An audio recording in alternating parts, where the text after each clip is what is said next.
Bonjour chers collègues et bienvenue dans cette deuxième partie de notre premier numéro du Fonctionnaire, où nous allons parler du cadre organique du ministère de la Justice selon l'arrêté ministériel du 13 février 2025. Voici donc les 13 missions essentielles du cadre organique du ministère de la Justice. Premièrement, suivi de l'exécution de la politique judiciaire du gouvernement par les cours et tribunaux. Le ministère veille à ce que les magistrats tiennent compte des orientations nationales, notamment contre la corruption et la criminalité économique. Deuxièmement, contrôle des activités judiciaires. Le ministère exerce un contrôle pour garantir la régularité des procédures et le respect des lois. Ce mécanisme permet de détecter les dysfonctionnements et de garantir une justice crédible, transparente et performante. Troisièmement, surveillance générale sur les agents administratifs judiciaires.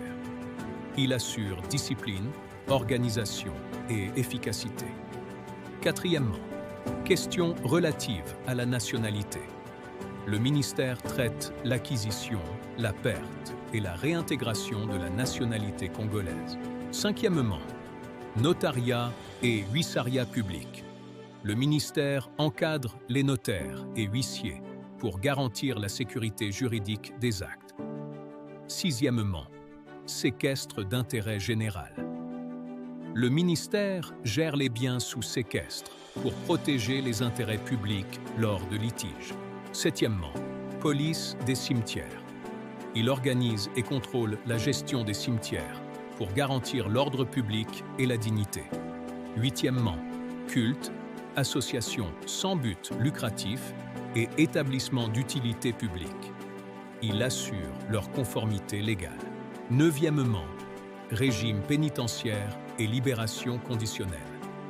Le ministère gère le système carcéral en garantissant sécurité et dignité. Dixièmement, exécution des décisions en matière de recours en grâce. Il applique les décisions de réduction de peine du chef de l'État. Onzièmement, conservation des copies des textes légaux et traités. Le ministère garantit la mémoire juridique de l'État. Douzièmement, conservation des spécimens des sceaux de la République pour garantir l'authenticité des actes publics. Treizièmement, défense des intérêts de l'État devant les juridictions nationales et internationales. Gestion des services spécialisés. Dans ces services, nous avons la Commission permanente de réforme du droit congolais, organe chargé de moderniser les lois. Elle propose des réformes pour adapter le droit congolais aux réalités actuelles. Économie, société, technologie. Commission de gestion des biens saisis et confisqués, COGEBISCO, s'occupe de gérer les biens récupérés par la justice, maisons, véhicules, argent. Elle veille à leur conservation et à leur utilisation légale. Service de documentation et études. Assure la recherche juridique et la conservation des documents. Il aide les autorités à prendre des décisions basées sur des analyses et archives fiables. Institut national de formation judiciaire, INA-FORJ, centre chargé de la formation des magistrats et du personnel judiciaire pour renforcer leurs compétences professionnelles. Inspection générale des services judiciaires et pénitentiaires, organe de contrôle et d'audit. Il vérifie le bon fonctionnement des tribunaux et des prisons et lutte contre les abus. Commission nationale OHADA veille à l'application du droit des affaires OHADA en RDC et assure l'harmonisation avec les autres pays membres. Guichet unique de création d'entreprises.